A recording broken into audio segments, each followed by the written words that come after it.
The morning sun cast long shadows across the military base as General Harrison paced behind his mahogany desk, his weathered hands gripping a coded message that had arrived during the night.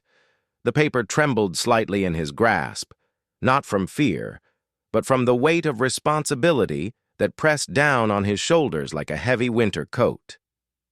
The year was 1943. And the Allied forces were preparing for what would become one of the most crucial operations of World War II. The base, nestled in the English countryside, buzzed with activity as soldiers, officers, and support staff moved with purpose through the corridors. Everyone knew something big was coming, but only a select few understood the true magnitude of what lay ahead. General Harrison had built his reputation on clear communication and decisive action.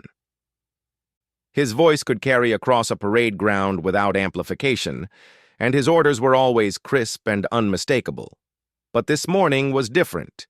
The coded message in his hands contained intelligence so sensitive that it couldn't be transmitted through normal channels. The enemy had been intercepting radio communications, and security was paramount. The message had come from London, decoded by the best cryptographers in the intelligence service. It contained vital information about enemy troop movements, supply lines, and defensive positions. This intelligence would determine the success or failure of the upcoming operation, potentially saving thousands of Allied lives. But there was a problem that made the general's jaw clench with frustration. The original code had been damaged during transmission. Several key symbols were missing or corrupted, leaving gaps in the critical information. The base's communication officer, Lieutenant Morrison, had worked through the night with his team, trying to fill in the blanks using standard decryption methods. They had managed to decode most of the message, but three crucial sections remained a mystery.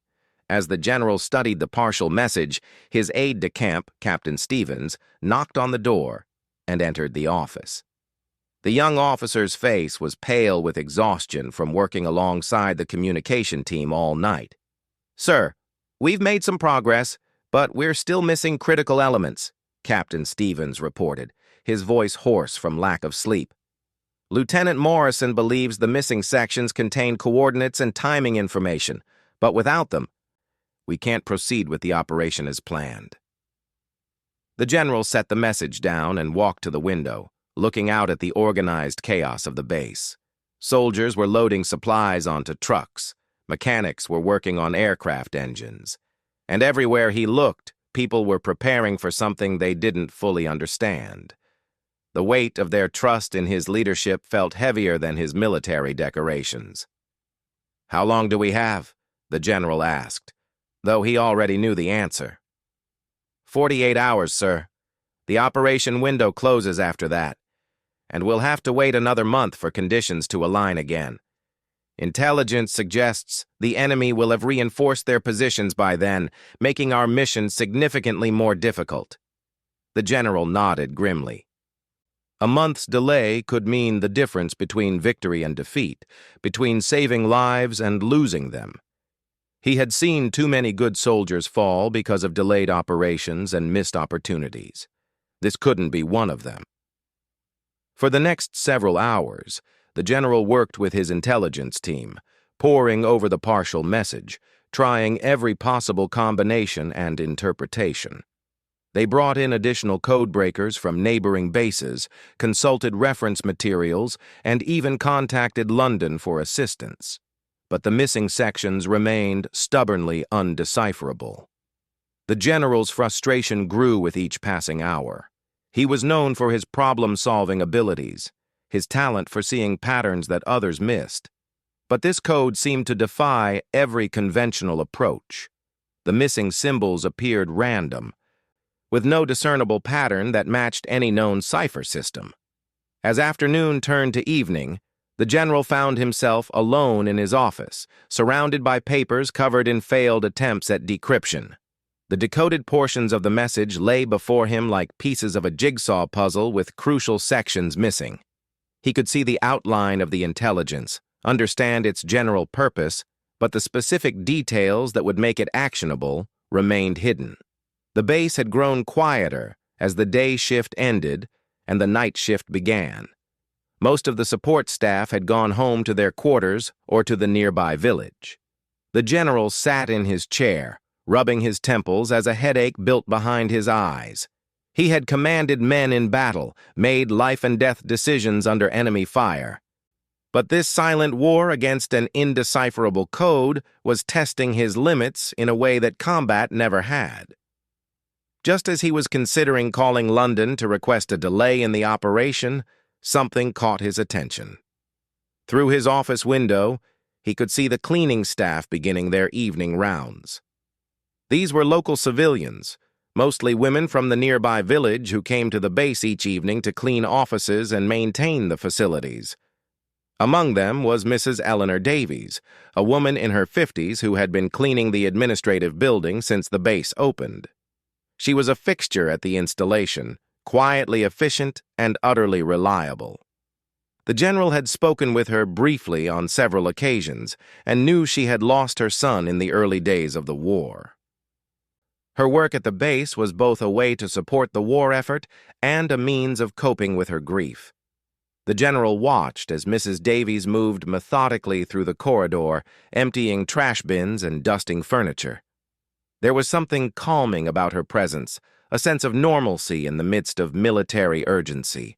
For a moment, he found himself envying her simple, straightforward tasks. Unlike the mysterious code that had consumed his day, her work had clear objectives and measurable results. A knock at his door interrupted his thoughts. Mrs. Davies stood in the doorway, holding her cleaning supplies and wearing her usual kind smile. "Excuse me, General, sir. I can come back later if you're busy." The general waved her in, grateful for the distraction. "Please come in, Mrs. Davies. I could use some normal conversation right now." As she began dusting his office, Mrs. Davies noticed the papers scattered across his desk.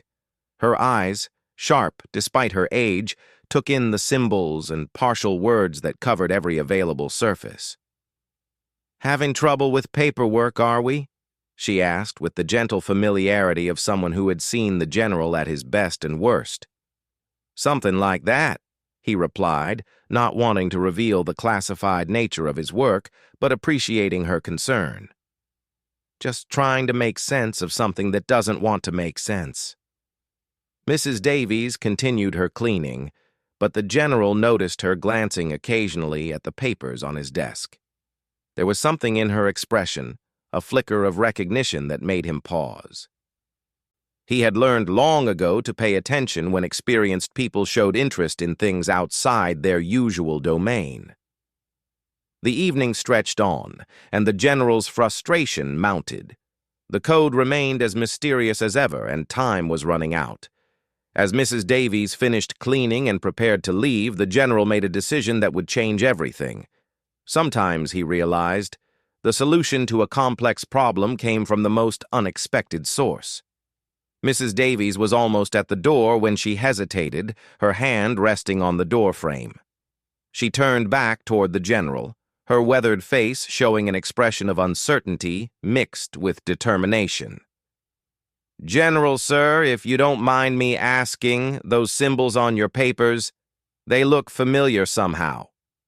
The general looked up from his work, surprised by her observation. Protocol dictated that he shouldn't discuss classified materials with civilian staff, but something in her tone made him pause. Mrs. Davies had been working at the base for over 2 years, and her security clearance had been thoroughly vetted. More importantly, she had an honesty about her that made the general trust her instinctively. "How do you mean familiar, Mrs. Davies?" She set down her cleaning bucket and approached his desk cautiously, as if she were afraid of overstepping her boundaries. "Well, sir, my late husband worked as a railway telegraph operator before the war. He used to bring home practice sheets with different signaling codes. Some of those symbols look like the old railway emergency codes." The general felt his pulse quicken. Railway codes had been developed independently of military systems, using different principles and symbol sets. It was possible that whoever created this particular cipher had drawn inspiration from civilian communication systems to make it harder for enemy codebreakers to crack. "Would you mind taking a closer look?" he asked, carefully selecting a sheet that contained some of the undecipherable symbols while keeping the classified portions covered. Mrs. Davies put on her reading glasses and studied the paper carefully. Her finger traced over several of the mysterious symbols, and the general could see recognition dawning in her eyes. "Oh my," she whispered. "Yes, these are definitely railway emergency signals. This one here means immediate danger ahead, and this curved symbol indicates alternate route required. My husband made me learn them during the early days of our marriage. He said a railway wife should understand the basics in case of emergency." The general's excitement grew, but he forced himself to remain calm. "Mrs. Davies, would you be willing to help me understand these symbols? It's quite important." She nodded without hesitation. "Of course, sir. Anything to help." Working together by lamplight, Mrs. Davies began translating the railway symbols that had baffled the military codebreakers all day. Her knowledge was incomplete, and she had to search her memory for meanings she hadn't used in years. But gradually, the missing pieces began to fall into place. "This symbol sequence here," she said, pointing to one of the most puzzling sections, "indicates coordinates, but they're expressed in railway terms. Instead of military grid references, they're using railway junction points and mile markers." The general called for Captain Stevens and Lieutenant Morrison to join them. When they arrived and saw Mrs. Davies working alongside the general, their expressions showed surprise, but they quickly grasped the significance of her contribution. "Mrs. Davies has identified these symbols as railway emergency codes," the general explained. "It appears our enemy is more clever than we thought. They've mixed standard military cipher with civilian railway communication systems." Lieutenant Morrison examined the symbols with new understanding. "That's brilliant, actually. Most military code breakers would never think to consult railway manuals. The enemy probably assumed their hybrid system would be impossible to decode quickly." As Mrs. Davies continued her translation, a complete picture began to emerge. The missing coordinates pointed to specific railway junctions and bridges that the enemy was planning to use for troop movements. The timing information expressed in railway scheduling terms revealed when these movements would occur. "They're planning to move 3 divisions by rail," the general realized, studying the decoded information. "The coordinates show they'll be using the northern line through the mountains. If we can intercept them at these junction points, we can disrupt their entire offensive." Captain Stevens was already calculating the implications. "Sir, this changes our entire operational plan. Instead of a defensive position, we can launch a preemptive strike. But we'll need to move immediately to reach the intercept points in time." The general felt the familiar rush of battlefield clarity as the tactical situation crystallized in his mind. Mrs. Davies had given them more than just a decryption key. She had handed them the opportunity to turn a defensive operation into an offensive victory. "Mrs. Davies," he said, turning to face the cleaning lady who had become an unlikely intelligence asset, "you may have just changed the course of this war." She blushed under his praise but maintained her composure. "I just remembered what my husband taught me, sir. He always said that the most important messages often came disguised as the most ordinary ones." The next few hours passed in a blur of activity. The general contacted his superior officers, explaining the breakthrough and requesting permission to modify the operational plan. Mrs. Davies worked with the intelligence team to decode additional messages using her railway knowledge, uncovering more details about enemy movements and timing. As dawn approached, the general stood once again at his office window, but this time he felt the satisfaction of a commander who had turned a potential disaster into an opportunity. The base was alive with purposeful activity as troops prepared for the modified mission. Transport vehicles were being loaded, aircraft were being fueled, and communications equipment was being checked and double-checked. Mrs. Davies had long since completed her cleaning duties, but she remained in the intelligence office continuing to help decode intercepted messages. Her expertise had proven invaluable, and the general had officially requested her temporary assignment to the intelligence team for the duration of the operation. "General," Lieutenant Morrison reported, "we've decoded 17 additional messages using Mrs. Davies's railway code knowledge. The enemy's entire logistics network is mapped out for us now. We know exactly where they're vulnerable." The general nodded with satisfaction. "Excellent. How long until our forces reach the intercept points?" 18 hours, sir. We'll be in position just as their first transport arrives." As the sun rose over the English countryside, the general felt a sense of anticipation that had nothing to do with the approaching battle. Mrs. Davies had reminded him that victory often came from unexpected sources, from paying attention to the knowledge and experience that surrounded him every day. The cleaning lady who had lost her son to the war had found a way to strike back at the enemy using nothing more than memories of her husband's work. Her contribution would be classified for decades to come, unknown to history books and unrecognized by medals or ceremonies. But in the quiet moments before battle, the general knew that her simple act of remembering had given the Allied forces their greatest advantage. The operation was ready to begin, and thanks to an unlikely codebreaker armed with railway knowledge and determination, they were no longer fighting blind against an unknown enemy. They were going into battle with the enemy's own plans in their hands. The operation launched at precisely 600 hours, with Allied forces moving toward their intercept positions under the cover of early morning mist. General Harrison remained at the base, coordinating the complex operation from his command center, while Mrs. Davies continued working with the intelligence team to decode real-time communications. Throughout the morning, reports flowed in from field commanders. The first intercept point had been reached without enemy detection. Allied forces were in position at 3 key railway junctions, ready to disrupt the enemy's carefully planned troop movements. The intelligence provided by Mrs. Davies had been accurate down to the smallest detail. At 11:47 hours, the first enemy transport train approached the northern junction. The Allied forces, hidden in the surrounding forest, waited until the locomotive was fully committed to the railway bridge before launching their attack. The surprise was complete. The enemy had no idea their communications had been compromised, and their troops were caught completely off guard. "First intercept successful," came the radio report. "Enemy transport destroyed. Minimal Allied casualties. Approximately 400 enemy troops captured."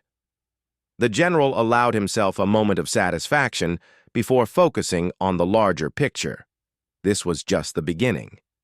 The decoded messages had revealed a complex network of movements designed to reinforce enemy positions across the entire front. Disrupting these movements would weaken enemy defenses and create opportunities for future Allied operations. Mrs. Davies, meanwhile, had become fully integrated into the intelligence operation. Her knowledge of railway systems proved invaluable as new intercepted messages arrived throughout the day.